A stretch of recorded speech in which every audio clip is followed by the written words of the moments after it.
Welcome to The Diary of a Businesswoman. We will give you Thought-provoking, practical, informative business insights. Hello and welcome to The Diary of a Businesswoman. I'm Christine. I'm Charlotte, and this is Charlotte. This is little Charlotte. This is little Elsie. Charlotte. There, that's it. You in? You in? There we go. She's so cute, isn't she? She's adorable. Nearly 14. So, what are we talking about today, Charlotte? We are talking about business events. Last podcast was events, so more social events and weddings and fun stuff. But today, Diary of a Businesswoman is exploring business events.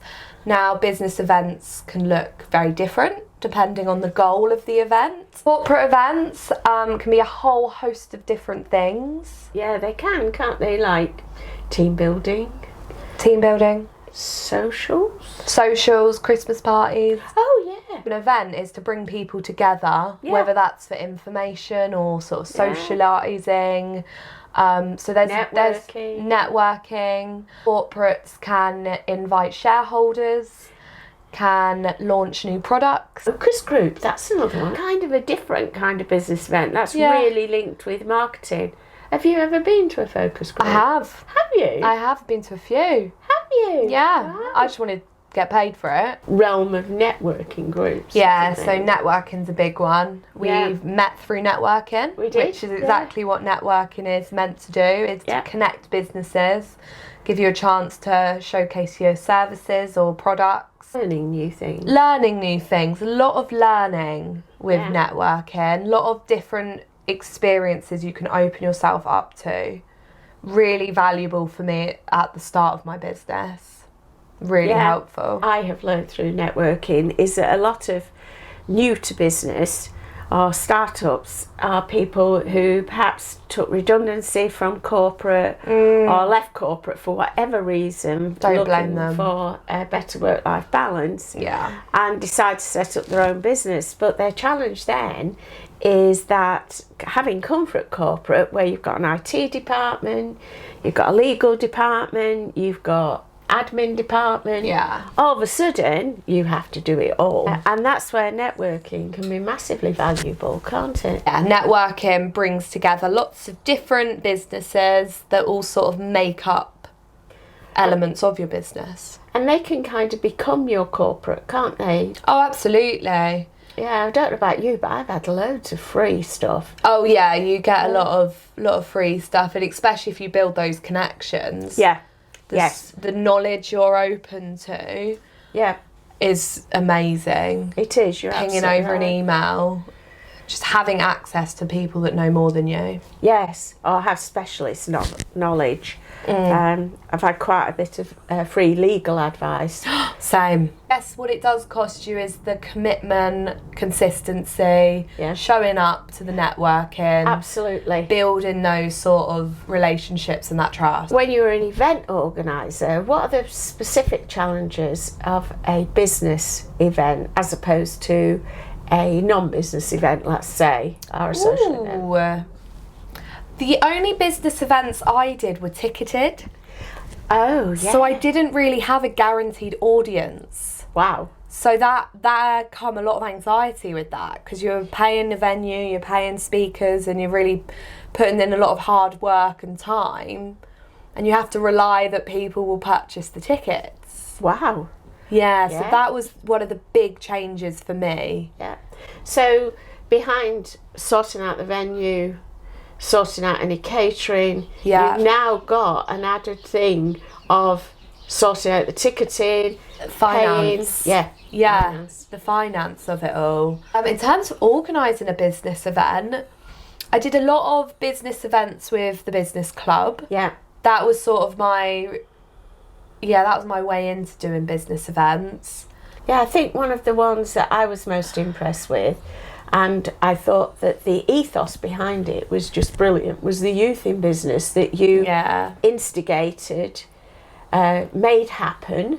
It was just a great event. You organised the speaker and you did the MCing, which was absolutely amazing. MC? Yeah, Master of Ceremonies. Ah, there we go. I learned something new. I call it like a host. Yeah. But yeah, yes. that sounds a bit more technical. It's good. So we had, 5 speakers? Yes, we did, including myself. Including yourself? 5, 6 including me? No, I think it was 5 including me. Yeah, we had a keynote speaker, didn't we? Yep. And we had various members of the business club. So a keynote speaker, for anyone wondering, is basically, it's like the headliner. Yeah. It's the main event of the night. Yeah, it's usually the draw as well. Yeah, it's usually that sort of bigger name or a bigger audience or something's more exciting about that. We've all heard of keynote speakers in our own way, in that, celebrities would be classed as keynote speakers because they're the draw. They've got the name. Yeah. Or they might be specialist in a specific topic. Builds the credibility, so it means people are gonna trust the information that is given to them. Oh yeah, no, I really miss doing business events. I really enjoyed Youth and Business. Oh, good. I was 20. Really? I was 20 years old. Yeah. Was I 19? You were a great MC. You really, really were. Really? Good. Oh, Yeah. I remember. Because your sparkly cards. Yeah, you always remember them, won't you? But that was the point. Yeah, it is. I obviously hosted the whole event. I had to introduce speakers and sort of, housekeeping, fire exits and just general event logistics. And I had my bullet points on little sparkly cards. Yeah, it's brilliant. Yeah. Absolutely brilliant. Youth in Business was to encourage sort of 16 to 19-year-olds to start a business or look at more practical ways of educating themselves after college. My whole idea was you didn't have to go to university. So Youth in Business was designed to bring some businesses together and share ideas of practical next steps for sort of school leavers and college leavers.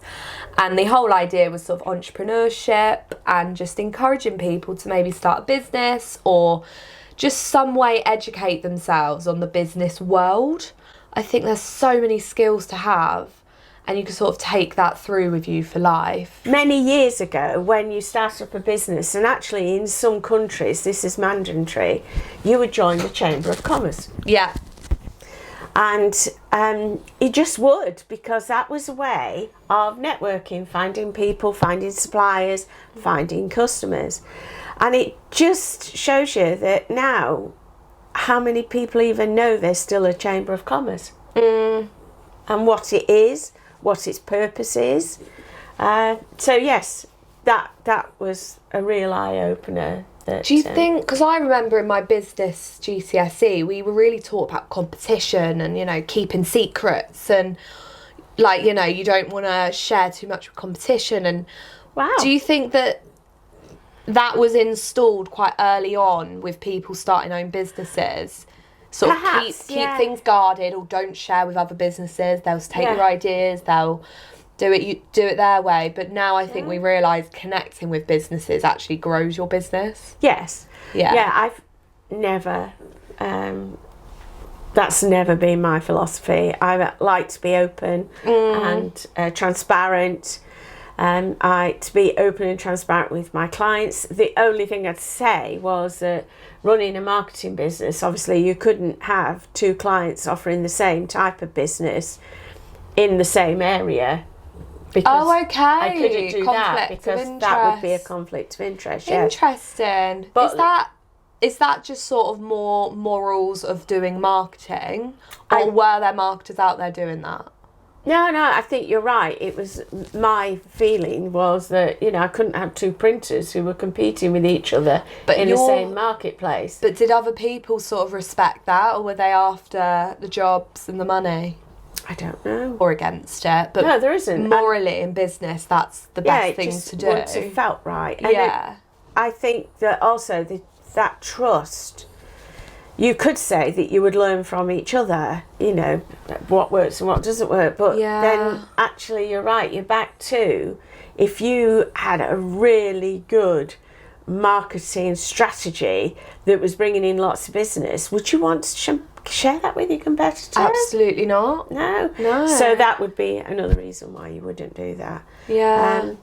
But then when you think about it, I think what networking does is open your mind up to the fact that maybe your competitor could be your friend, could be your ally. Yeah. And that often you're offering different things. Yeah. So actually then you can start to work together. Yeah. I have a really good example of this. There was, I used to work with a CD replicator, and they had 3 different businesses in Europe. And one of the businesses had recognised, they were a big plant, they did big quantities, but they were often being asked for 100 here, or 50 even, and that really was not their marketplace. No. It filled the factory, wasn't terribly profitable, although you paid quite a lot for 50 or 100. So what they did was they got a network of smaller replicators that they passed that work on to.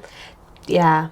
And then that meant that really, when you think about it, it was really clever strategy, because then those smaller businesses who couldn't handle the larger quantities would naturally go to, what an excellent strategy that is. Using each other's strengths, recognising those strengths and using them. Such a key message in business that I find. It is. Yeah, so it's a bit like me. My speciality was small businesses. I like working with small businesses.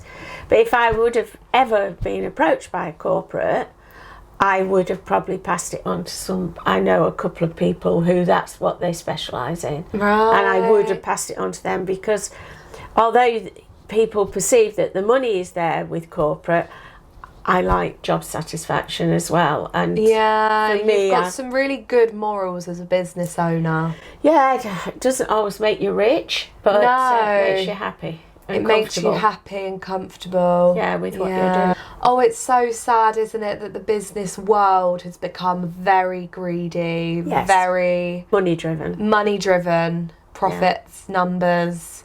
Yeah. Yes, exactly. That's why small businesses are still for the win. So the other kind of corporate or business event would be training. I just love the idea of learning or teaching, giving someone information to better themselves. I like as well being at somewhere where I will learn something. Yeah. So one of the side benefits of organising a training event can be that you can sit in on it and learn something. And learn something from a business with an in-house training. Yes. Or it could be a business offering their services and sort of... As trainers. Yeah.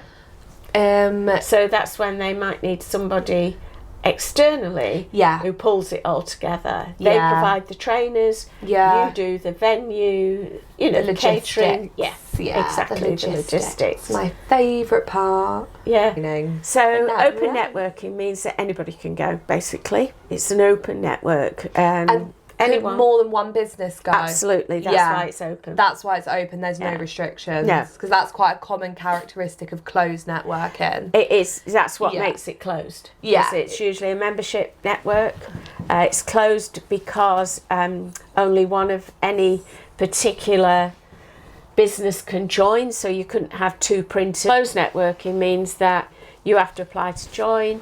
There wouldn't be 2 banks or 2 insurance companies, or they might be 2 of some of the other things, because they can be slightly different, but that's the idea of the closed networking. And like I say, normally it's a membership. With networking as well, so we mentioned there's open networking, which is something that you used to run and created with your husband. Yes, that's right, So we set up a networking group, and our USP was that at the time there was no networking groups that didn't either meet very first thing in the morning, so that'd be 7:30, or lunchtime, or in the evening. And what we did, we started at 9:00.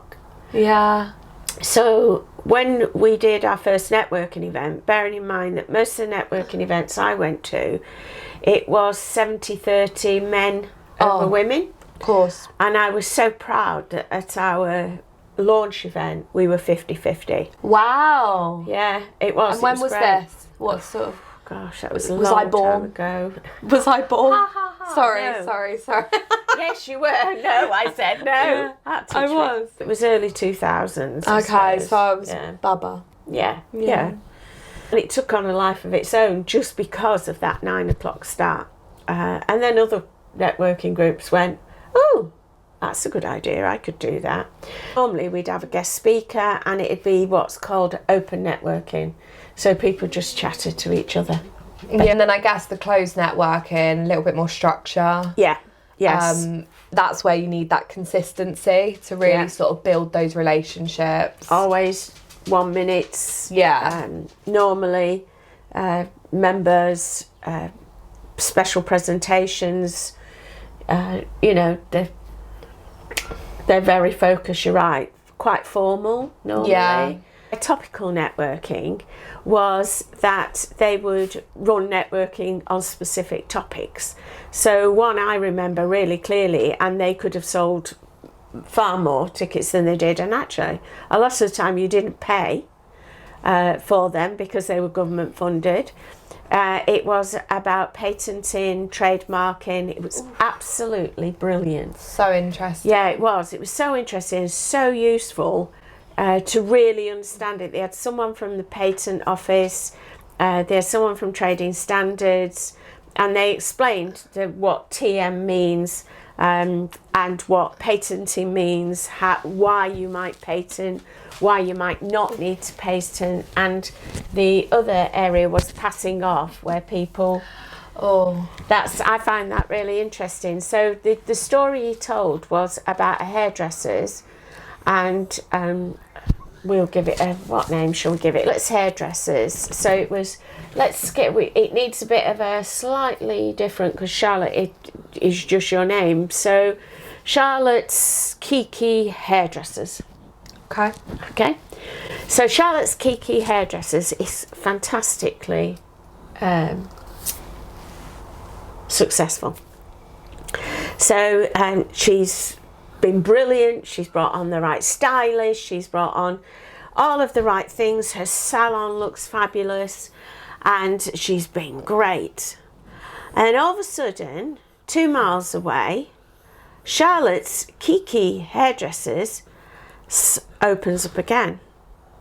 And this is nothing to do with the original Charlotte's Kiki Hairdressers, but they're trying to get on the back of the success of the original one. And that was called passing off. So the original hairdressers can take out an injunction to make her change her name, because she can't use that name as long as you've been trading under that name, and it can be proved that. So that was quite interesting. And another one I came across myself, was, I can't quite remember what the business was called, but basically their initials were BT, often called BT, and they'd been around for a very long time. And they got a letter from British Telecom saying you can't use BT because it's our name. And this company proved that they'd been using BT before BT.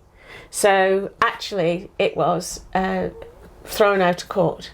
And they could have pursued BT and said, well, you can't use BT, but they didn't. But yes, I find marking, registering, all very, very interesting.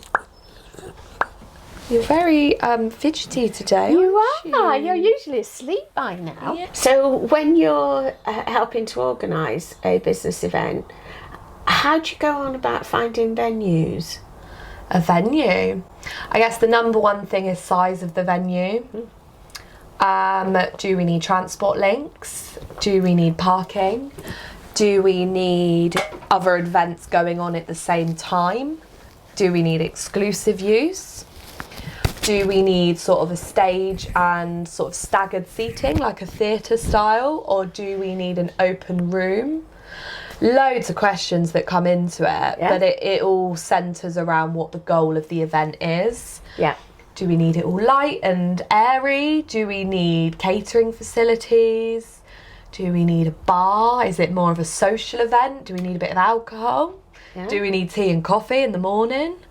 So yeah, lots of things come into it, the time of day that normally you won't be having wine at 9 a.m. No. unless you're on holiday.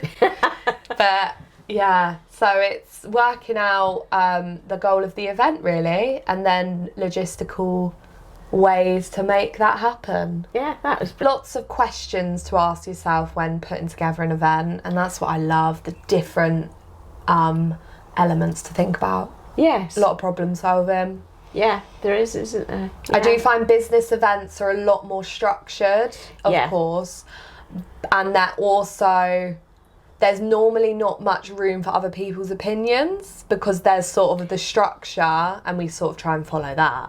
Whereas you get a wedding or a birthday, you've got a lot of opinions from the sort of interested party that want to have it this way and that way, and yeah. Business, I find there's a little bit more freedom because they're just like, right, this is the event, work it out. Yeah.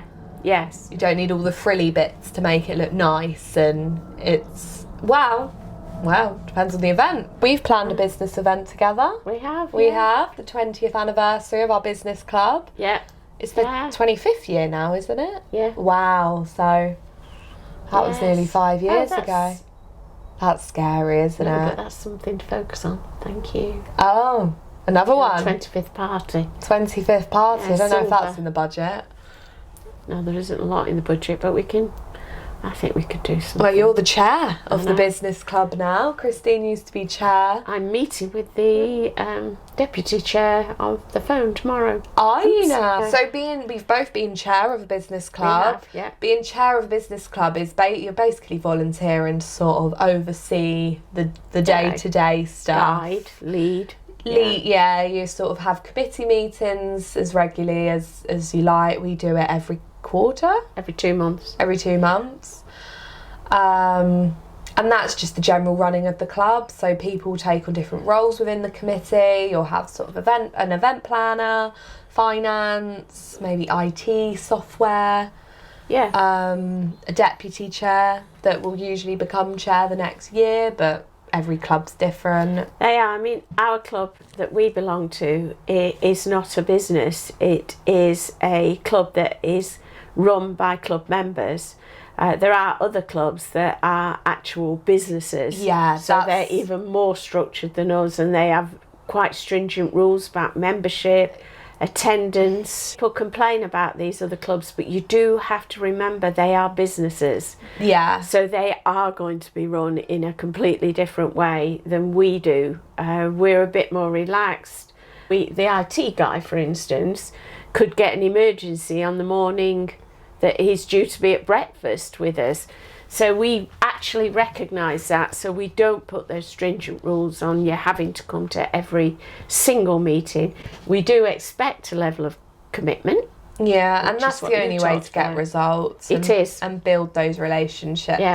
for your business. It is. Outside of the networking, you should be doing one-to-ones as well. Even if you don't think it's a business that helps your business, just trying to learn about their journey as a business owner. Yeah. How they navigated COVID, how they're operating in sort of recession times we're in now. It's really good to share tactics. It is, and also when you think about it, every member of a networking group is part of your virtual sales team. So the better you educate them, Yeah. the better salespeople they are for Yeah, you. they'll advocate for you when you're not there. Someone Yeah. mentions, oh, I need this. Oh, I remember having a conversation. I know someone. Yeah. One of our members calls it their board of directors. Yeah, I think And that's I like a that, 'cause really, really good description. Hello. Coming And, back, are we? yeah. Business events moved online. Yes, yes. And they still have remained online. well, they're they're coming starting back. to come back. They're coming back. Yeah. But I think there's still that market for it. Yeah. Absolutely. Well, what it meant was that you could go to international business events. That was the other business event. Conferences. It says, what is a conference? Conferences and exhibitions. Oh, yeah. Yeah, conferences are normally,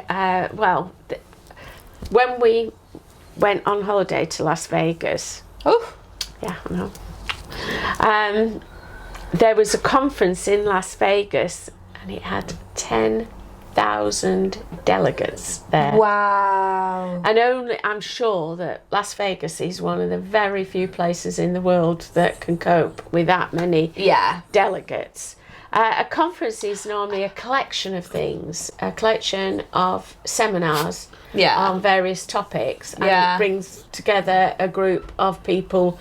It's a bit like an exhibition without exhibitors. Oh, okay. You know, where you're going to different seminars about different things. Gosh, you need a big old venue for that, don't you? And a conference could be another name for a seminar as well. Yeah. It's just one collective thing. Initially, exhibitions were just like a market stall, really, weren't they? They were like a market. Absolutely. So car boot sale. Yeah, you went along and you sold your wares, or at least you displayed your wares. They do that, and you did it for free, and they didn't charge you. And then they got smart and thought, we're helping these people market themselves, so I think they should pay us to be a speaker. Yeah. But it was interesting that that's how it developed. Yeah, they started giving out. You could give out like leaflets and goodie bags, and you could see how they capitalised on different areas. I've been to a few at the London Excel Centre. Yeah, I have. Yeah, the big business show. And the design centre's really nice. Oh, okay. Yeah, I've been there. Ooh. And I've been to Olympia. Olympia, that's a big one. Is that Birmingham? No, Olympia's in London. What's the one in Birmingham? NEC. That's huge. That's massive. Yeah, that's the big one. I've been there a few times, yeah. So if you're looking for events, big events with lots to do and lots to see, then those sort of venues will have them going all year round. Yeah, and camping show is really good there. Oh, you must like that one. Yeah, I do. Yeah, it doesn't have to be business related, but I guess businesses will be there within that sector.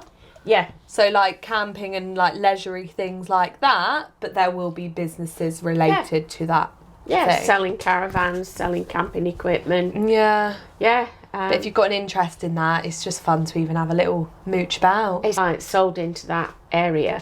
So we used to go along, and it was a great place to find new distributors. That's true. Yeah. So even a business going to these events, just as an attendee, is quite useful to maybe make those connections. There's an us and them at exhibitions. Us is the people who are exhibiting, them is the visitors. And the us are in the sales mode. That's why they're there, is to sell their product.